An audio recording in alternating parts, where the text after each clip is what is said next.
এক পাল্লায় নাতনি নাইমা, আরেক পাল্লায় তুলে দেওয়া হয়েছে জমানো শত শত কয়েন।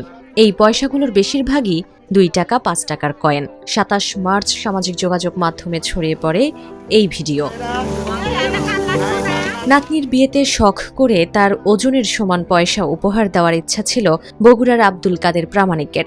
বিয়ের সময় সামর্থ্য না থাকায় অবশেষে নাইমার বিয়ের প্রায় 1.5 বছর পর সেই শখ পূরণ করলেন তিনি।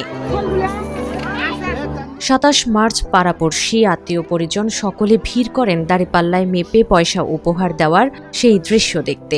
নানার কাছ থেকে অভিনব এমন উপহার পেয়ে আবেগাপ্লুত নাতনি নাইমা। অনেক আগে একটা পেপারে দেখছিলাম আমি শিবগঞ্জের ঘটনা, তাতে আমি নিয়ত করছিলাম যে আমার পয়লা লাতি হলে আমি এটা দেব, এই জন্য আমার এই জিনিসটা দেওয়া।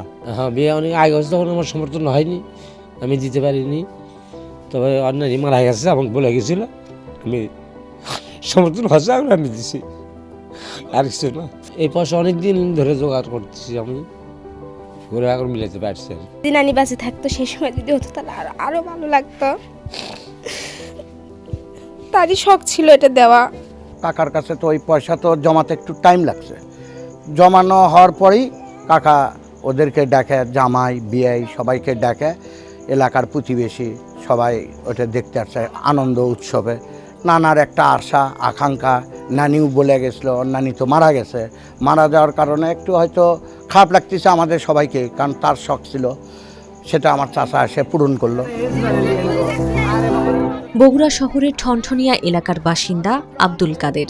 মেয়ের ঘরে প্রথম সন্তান জন্মের পর থেকেই তার ওজনের সমান পয়সা উপহার দেওয়ার শখ করেন তিনি ও তার স্ত্রী। দুজনে মিলে পয়সা জমাতে শুরু করেন বেশ কয়েকটি মাটির ব্যাংকে।